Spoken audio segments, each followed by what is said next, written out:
Right then, Taco Tuesday. It's a gray, cloudy day. That might mean I don't need to wear my sunglasses today, which would be a good thing. And it also meant that it was a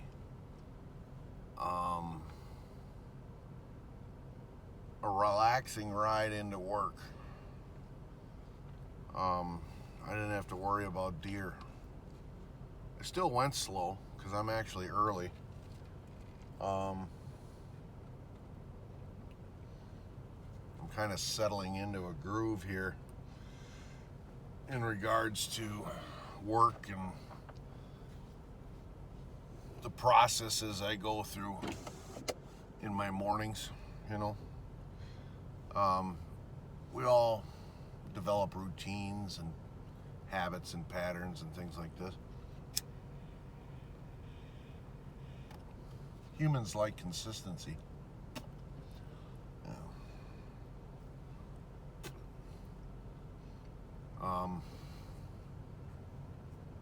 So I find myself doing the same thing, you know. The alarm is set for such and such a time. Got a routine, you know. Get up, make the coffee, have a couple of pipes while I watch some YouTube. We'll get into that in a little bit, because some heavy stuff came across the wire this morning. Yeah. Heavy stuff from, I believe, Yahweh. Yep. Convictions.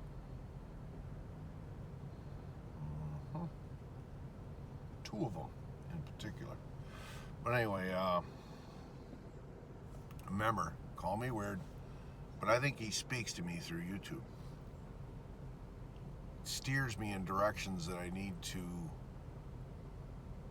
go to learn things or get messages. Now, that also happens from the dark side. Not gonna lie.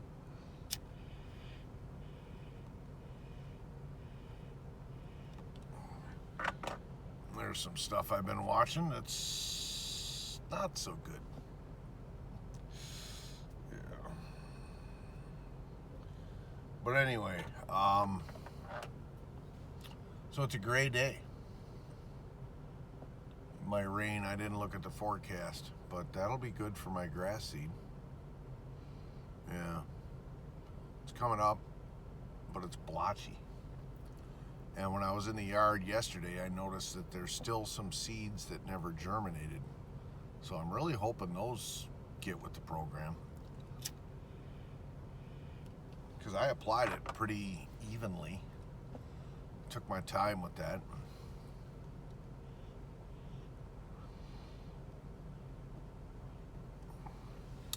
Route day's pretty heavy.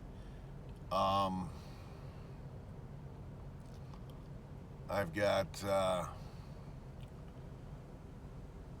6 calls. They're all diagnostics, but a couple of them are difficult. One of them is a Fisher and Paykel brand double dish drawer dishwasher that I've been fighting with. Yeah, and I thought when I was there last week or the week before, I thought I had it solved. Well, apparently they called in, because I tested it extensively after I talked about this, where I felt that Yahweh might have given me a little nudge in the right direction on the repair. And it worked. And I was so excited and happy. I tested the unit 8 times. And I'm like, yep, we solved it. Thank you, Yahweh. Apparently they called in. Something is wrong. So I gotta go there. Oh, asked for some more divine guidance on that one this morning.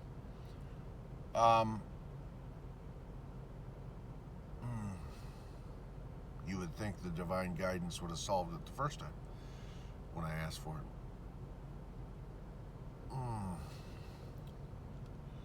Anyway, and then I got another one. I got a refrigerator with a leak in the wall, and talked about that before too. And I've actually got to go there and do some testing per LG's requirements to prove to them that it is indeed a broken pipe in the wall. I sometimes think they do this, they make it hard for field technicians.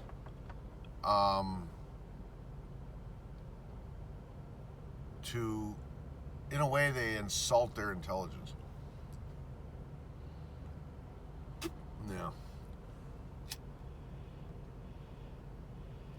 So I know what I know based on what I saw, based on my testing when I was there. LG wants me to dance through these rings of fire and test their way so that they're confirmed that, yeah, Ken knows what he's talking about.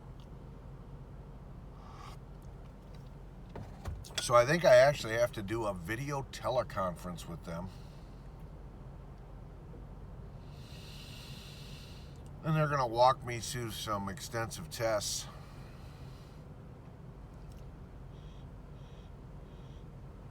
To confirm that, yeah, it's a break in the pipe in the wall. So those are the two well, there's a third one too. There's a double wall oven. It's not, the lower oven's not heating.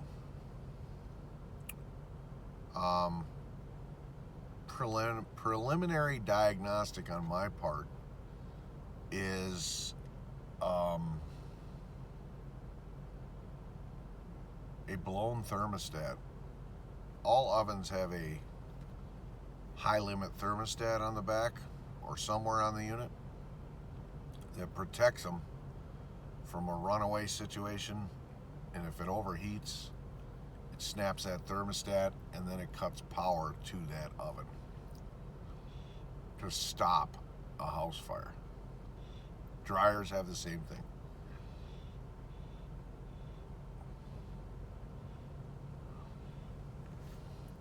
I suspect, since it's a double wall oven in the wall, and those are usually about waist height, the customer has a tendency to use the lower oven more than the upper. And if they did a self-clean on that oven, use the self-clean feature, it could get so hot that it tripped that thermostat. The only way to test that thermostat is to actually extract the whole oven out of the wall onto a cart, open up the back, and test the T-stat. That's usually normally a two-man call, especially I noticed on this call it says the words high-end. So that means this unit's a Thermador, it's a Bosch, it's something along those lines, high dollar appliance. And since those are built better, they're heavier. So it gets dicey when you try to extract that out of the cubby by yourself. Yeah, onto a rickety little cart on wheels. But I gotta deal with that today. Normally DTR would designate that as a two-man call. I'm trying to avoid designating calls as two-man calls for the simple reason that I don't want DTR up here. If DTR comes up here for a two-man call to help me on something like this, they're going to fill up the rest of his day with more calls up here, diagnostic calls. And what have you heard me lament about over the years? when that happens, I end up with 2 weeks of putting on his parts. Nope. So I try to avoid two-man calls at any cost. What I do now, I have one coming up on a GE washing machine that came apart, blew all the shocks out of it. It's a stacked unit, dryers on top.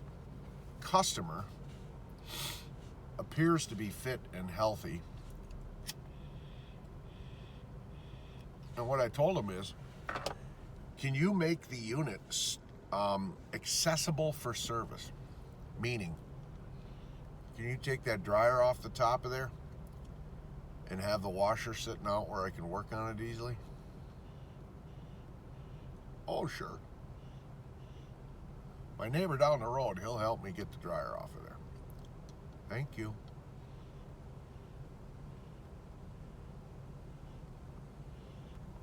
That's how I try to do it now.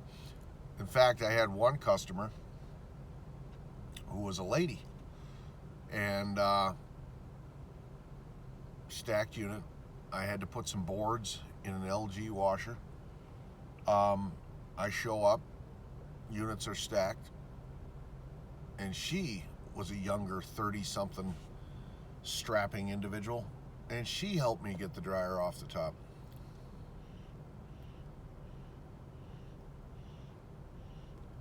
I avoid DTR poking around up here at all costs. But anyway, I digress. So it's a day of diagnostics, with several of them being rather difficult.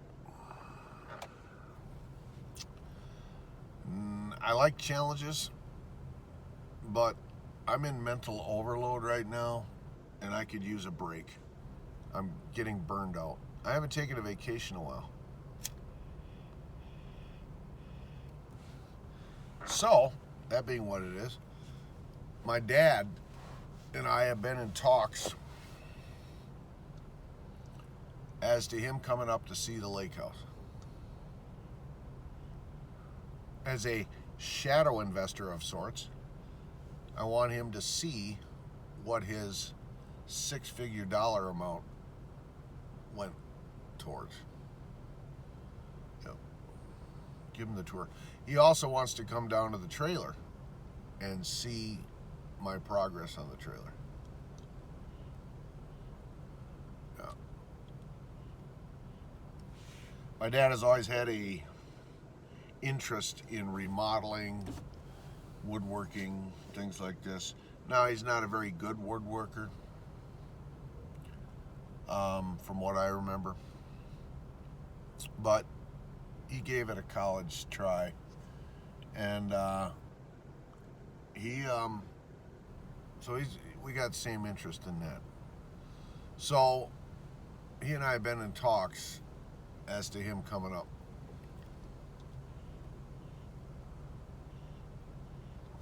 He was going to come up with his new spur of the moment fiance. Yeah. But it turns out she apparently didn't want to take a lot of time to hang out with me. Yeah. So it was a rushed situation. Oh, I can only come for a weekend. We're not going to stay at your house if it's an inconvenience. I don't have any time to go fishing. I don't have any time to go mushroom hunting, anything like this. It's just going to be a meet and greet, and we're on our way to do other things.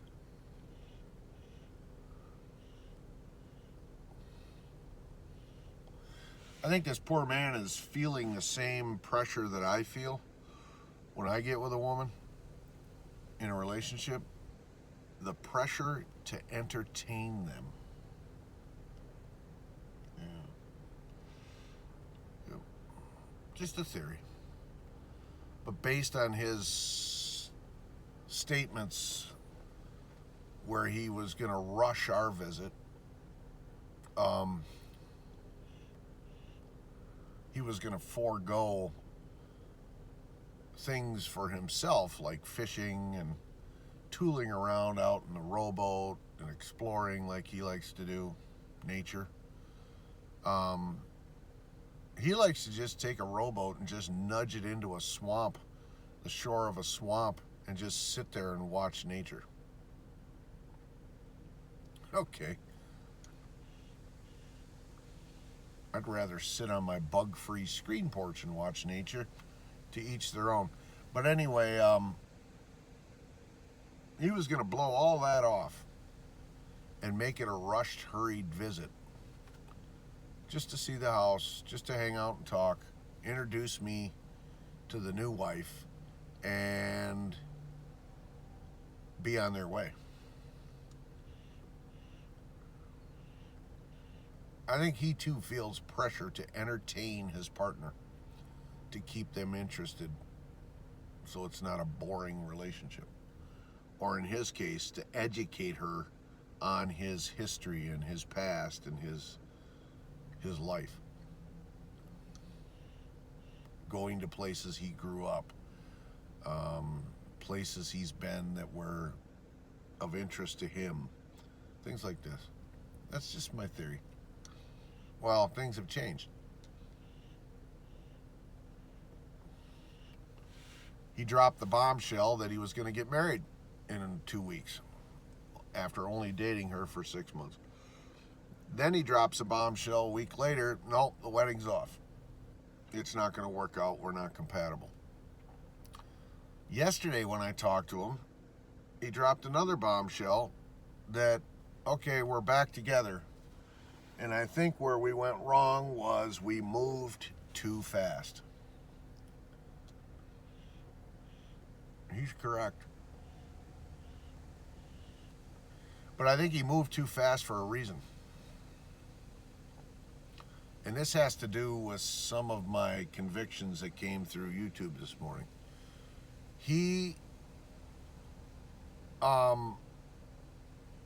Some of the messages that came through in regards to me. He is such a devout Christian religious zealot that he is of the belief that you shouldn't cohabitate with a female unless you're married. That's living in sin, especially if you're knocking boots, which he's not going to be doing, hopefully. Oh, I don't even want to think about that. But anyway, oh my God. Delete.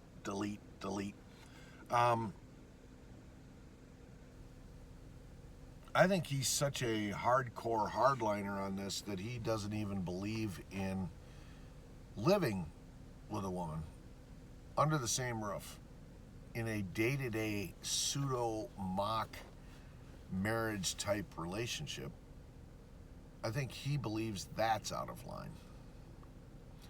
So I think that's what he wants. You know, just like I do. I want a live-in life partner that's there, helping out, utilizing her strengths to bolster my weaknesses and vice versa. I think he, and then he did self-admitted he was lonely. So it is nice to come home to somebody. Nice hot dinner on the table, things like this, clean house. Things like that, I think, is what he wants.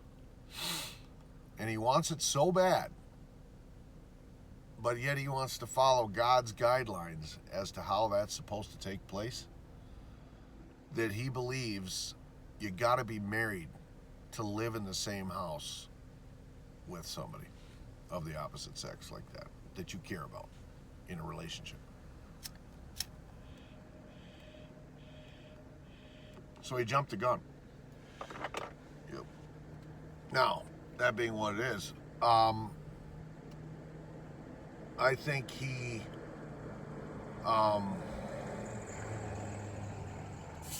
rushed it. They both rushed it. And as a result, he didn't know her.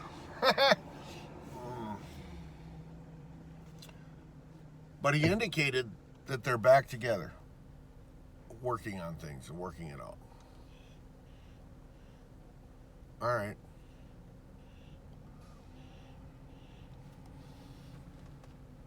I guess I'm happy for him.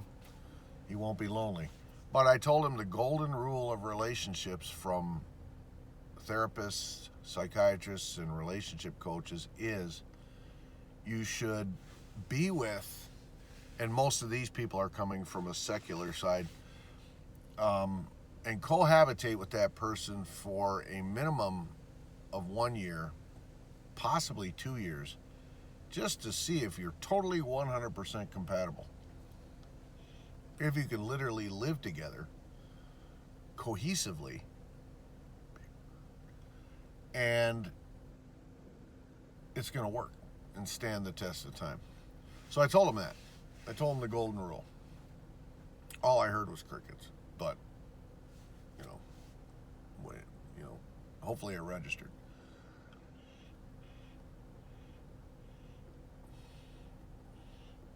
I was with my ex-wife for 5 years or longer, maybe 6, before we tied the knot.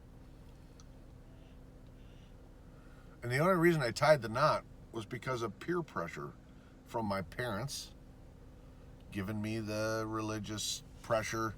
Oh, you're cohabitating, you're fornicating, you're sinning. And her family saying, when are you guys going to get hitched? We want grandkids. Blah, blah, blah. Selfish bastards. So there was a lot of pressure there. And my friends, dude, you've been with her 6 years. When are you gonna make it official? So I caved. But it worked. Why? Because we had cohabitated for half, if not longer, of that time. Lived together in apartments together. We knew each other's bad habits, good habits, whatever, and we had determined, yes, I can live with this. It's not so bad. He likes to say, pull my finger, and then he farts. Oh, I can deal with that. That's not a deal breaker. Her feet stink. Well, okay, hold your breath when you come in the door past the pile of shoes. Things like this. So, her and I had lived together, and we determined, yeah, this works. I told my dad that's what he needs to do.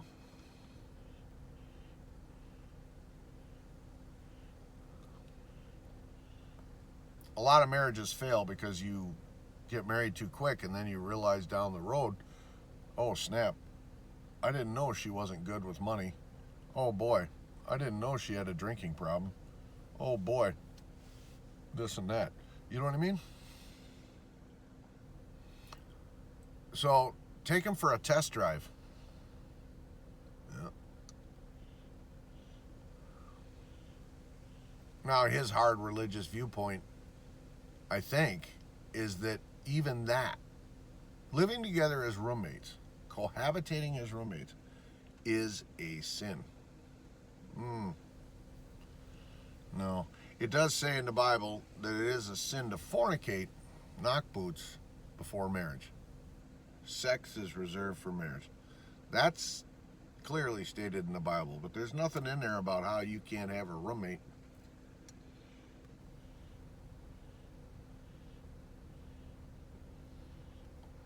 So this dovetails into my 2 messages that came through this morning from Yahweh. One is,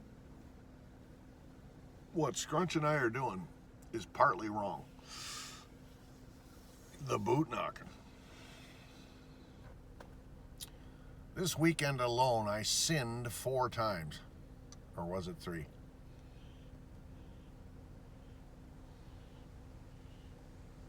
Yep. I can't really justify it, and here's the problem. Here's what gets you in trouble. If you know the truth, if you know the right way, You've been educated. And yet you do it anyway? You do it wrong anyway? That's where you're sinning. If you're blissfully ignorant, like some pygmy tribe in Uganda, and you've never been exposed to the Bible or the Word or the way, and you're doing stuff, well, you're just blissfully ignorant. You get a pass. Yeah, you don't know you're doing wrong. Cannibalism, you know. We're hungry. Okay, Uncle Jeb is getting a little old in age. He's useless to us anymore. Let's lop his head off and let's have him for dinner. If you don't know that that's wrong, now granted, you're inherently born with a conscience of what's right and wrong, so that was a little extreme example, but you know what I mean? If you were never taught that God does not approve of fornication prior to marriage, and you're a pygmy tribe and you're over there bumping uglies with anything that says yes, you're technically not sinning because you haven't been told the truth and exposed to God's word. But in my case, I've been exposed my whole life. Now, whether it registered or not is anybody's guess. But when I do certain things, like lie or fornicate, I feel guilty. I know that it's not pleasing in Yahweh's eyes. Is it a death commensurate with life in hell? Eternal life in hell? No, I don't think so. But if I willingly know that it's wrong and yet I continue to pursue it and I don't ask for forgiveness, and there's none of this having a hot and nasty boot knocking session on a Saturday night, this is what the diva does, and wake up on Sunday, feel guilty, ask for forgiveness, and then on Wednesday night you do the same damn thing, and then ask for forgiveness. You willingly go into the situation knowing you're sinning. Yeah, let's get it on, let's sin. And then, I'll be okay, I'll just ask for forgiveness the next day. No, that's not how it works. Right? Anyway, so the fornicating before marriage thing, that message came through this morning loud and clear from a preacher on YouTube. It's not going to make Scrunchy happy. I've affectionately nicknamed her now my horny little mycologist. Hey, horny one. No more boot knocking. It's probably a good thing, though, because my shit doesn't work, which could very well be God's punishment to me for sinning repeatedly and not asking for forgiveness and not ceasing and desisting from that sort of activity. Oh, yeah? You know the right way, but yet you choose to keep doing the wrong way? Keep sliding to the dark side? All right, snap. Now your magic meat pipe doesn't work anymore. Snap. I'm taking away your sex drive. Snap. You know what I mean? Trust me, I have those thoughts a lot.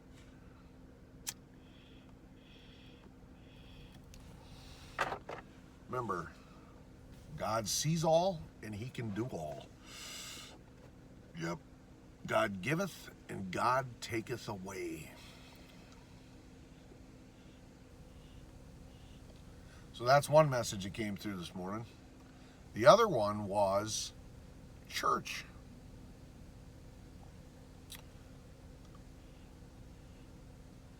Now, due to my ignorant knowledge of the Bible, because I straight up don't read it, because I straight up can't understand it, and I'm terrified to read the wrong translation. There have been so many translations of the Bible from the original King James Version that have dumbed it down for the average plebe, just so that we can understand the thous, we shalt not, all these platitudes of language from a bygone era. There's translations left and right of the Bible, and I'm terrified I'm going to get the wrong one just for ease of reading and understanding, and I'm going to understand it wrong. It's going to be somebody's interpretation, translation, revision of the original word. Scares the heck out of me. Then on Judgment Day, I'm standing before God. I think I was a good Christian. I was trying to follow the book. And he goes, "Be gone from me, for I never knew you." What? Wait a minute. Huh? Burning like a pork roast. So, that scares me. So I don't read it. Because I can't understand it. And I'm too scared to get the wrong translation and mankind's interpretation of it, and distortion and twisting, and you know what I mean? Well, the message that came on YouTube this morning was about church, assembling with like-minded believers, and how God wants that, expects that, in a roundabout sort of way, demands it. Yoke ye not yourselves with unbelievers. Go to church, have the support, the fellowship, and the family of like-minded individuals. God, in the beginning, created churches, started churches. Why? For that very reason. So that you have a network, you have a family of people who see things the same way you do, aka cult. Not so much when it comes to him, but like my dad said, that you can lean on. You can get wisdom. You can get questions answered. Support. A family network. A family that's not blood. Yeah.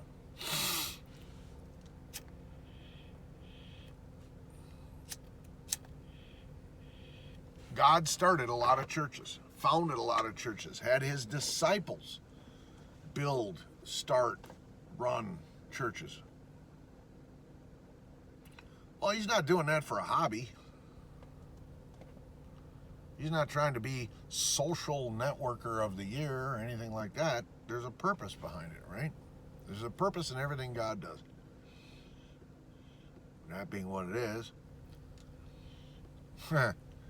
This particular young gentleman of wisdom said, Christianity is not a life of solitude. In other words, you can't do what I'm doing. You can't call yourself a Christian. You can't be a Christian. You can't live a life that God approves of if you're just sitting in your dark room every night and every weekend as a hermit and a recluse. Faith by works. Well, one of those works is attending and belonging to a church that's speaking the truth and associating with like kind.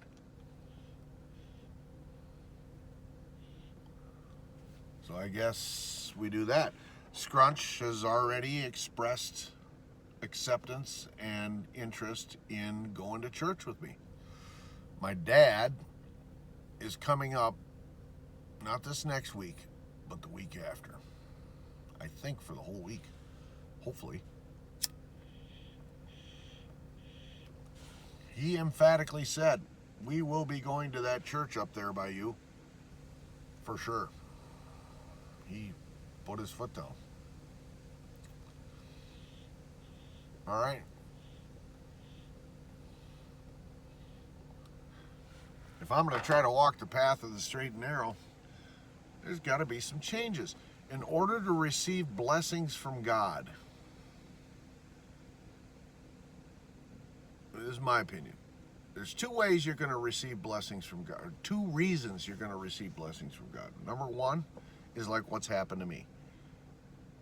I believe he's using blessings and miracles in the form of getting the lake house and things like this to jostle me and make me recognize and realize it's Jesus, not luck. Yeah.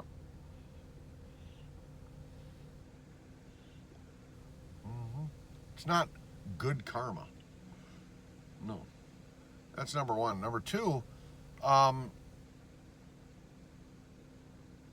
to church and establishing a family and a relationship with a church opens up the door for more blessings from God. Let's throw one out there. Let's say I want to build a garage, a pole barn. God has blessed me with the ability to put up a pole barn. I don't want to, but let's just say that's something I felt the need for and I wanted to do that. If you're part of a church and you're a family with a church, it is well known that if you express this project to your family at the church, you would more than likely have a bunch of guys show up from the church on a weekend, on a Saturday, and help you build the barn. Things like that. You're sick. You come down with something. Let's harken back to when I had diverticulitis and I was in the hospital for 5 days. Yeah, I had visitors. My wife was there every day. The wife's family was there every day. That was it. None of my secular friends showed up. Nope, the heathens. But if you're a member of a church, you're going to have church members showing up to visit you, hang out. And in some cases, depending on the severity of the issue and the partner that's in the hospital, if it's your wife, for example, members of the church are going to show up to support you as the partner by providing casseroles or meals or something so you don't have to cook as a man. Provide daycare for the kids if you're the woman that's laid up. Things like this. That's the angle that my dad is pushing for me. The support network that you get from a church when you become part of a church, and how you, in a roundabout way, instantly end up with a family to help you out. But then again, it's not a take kind of thing. Your requirement for good works is to return that when another member of the church is struggling. Things like this. It's a community based in faith and similar religious viewpoints. So that message came through today. So guess what Kenny's doing? So there's that. But my dad is back with Judy.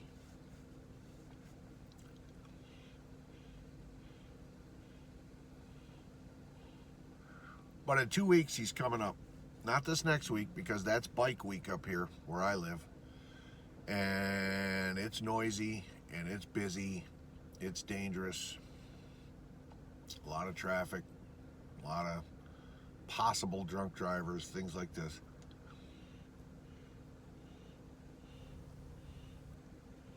And he's Mr. Naturalist. He likes peace and quiet. So that being what it is, I don't want him here during bike week. So the week after, he's going to come up.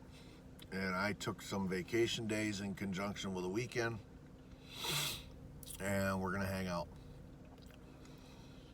Mm-hmm.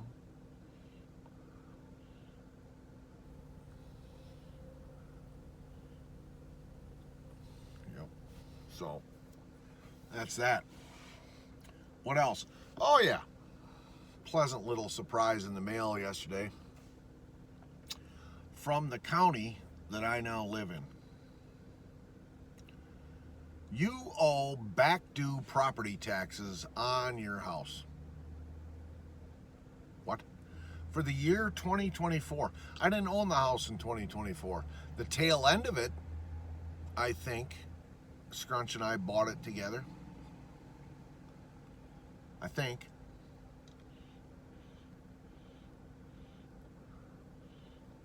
I don't know if we closed on it in 2024. I know we were having our problems during Christmas. Remember? Because I was going to the house, plugging in the Christmas lights, and her being a spiteful little biatch, she would go out and unplug them. Remember that little battle back and forth? Mm-hmm. It's my house just as much as it's your house. I don't want the Christmas lights on. I do. Plug them in.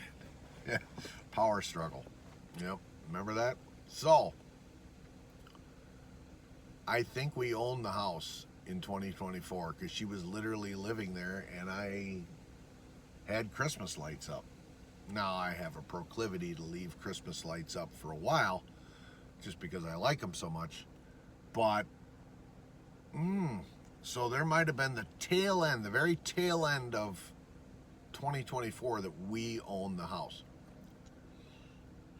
So I get this letter in the mail yesterday from the county I live in now. You owe $1,700 and some dollars back taxes. No. Something screwed up.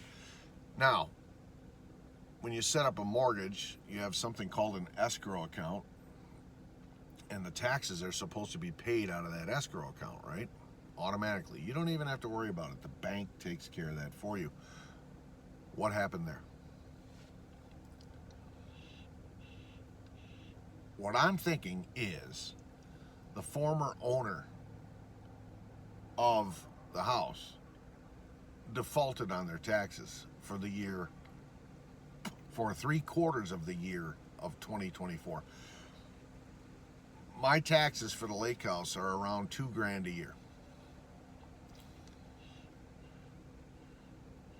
So 1,700 and something is like 3/4 of $2,000. I think that's their portion of the taxes that they just conveniently forgot that they still owe. I don't know. But here's what's awesome. Scrunchy's going to get to the bottom of it. Scrunchy is a bloodhound, good little secretary, and she's going to call and find out what the deal is and figure it out for me. That's the kind of life partner I need. Yep. I don't have the time, desire, ambition, or ability, skill, something I'm not good at, to deal with administrative things like that. Yep. So, she said she would call today and get to the bottom of it. But I'll tell you what, I'm not paying $1,700 and some dollars. I don't have it. My savings account isn't that big anymore for something that's not correct. Yeah. It's one of my fears. It happens to a lot of senior citizens as they age, and if they're living on their own. I worry about this for my dad. Two heads are better than one. So a lot of senior citizens do this. They get a bill in the mail. They don't question it because their cognitive thought process is not very strong anymore, and they just pay it. And that's how they get scammed.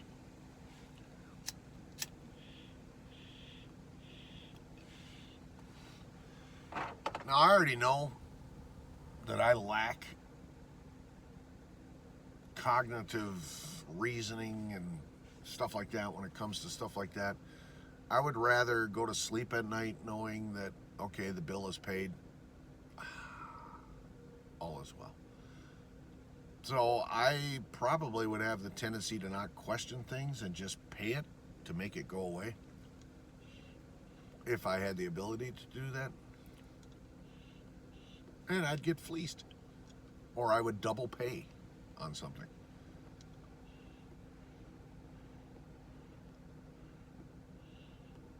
Rely on the honesty of the person looking for the money to tell you, oh, you overpaid, sorry, it was our mistake, here's a refund. Does that happen every day? Nope. So, speak of the devil, I shouldn't say that. Speak of the horny little mycologist, she just tried to call, so I should probably make this short and sweet. Although we're going on 46 minutes here, so sorry for that. But it's a pretty heavy morning at home there. Yeah. I actually didn't want to leave. I was right in the middle of one of the lectures from one of the individuals that was schooling me on some stuff, and I had to cut it short because the oh shit, you got to leave the house alarm went off. And I was like, dang, all right, I'll pick this up where I left off when I get home. All right. Okay, that's all I got. Anything happens? Oh, I did find, speaking of mushrooms, what I think are some yellow oysters yesterday on a log. I was at my last stop way back in the Pickers, and I had the van down in low range, and I was just crawling down the guy's driveway. He had a long driveway into his house. I was crawling, and I look over, and there's a log, and it's got a bunch of stuff growing on it, and it was yellow. So I walked in there, and I picked them, and I think they're yellow oysters. So I did a spore test last night. It dropped spores pretty quick, and they were white spores. So I'm going to have my horny little mycologist, I sent her some pictures of it. I'm going to have her check her database and see if I indeed have yellow oyster mushrooms. That'll be another first. Never found those before. We'll add that to the frying pan some night with dinner. So, all right, talk to you soon.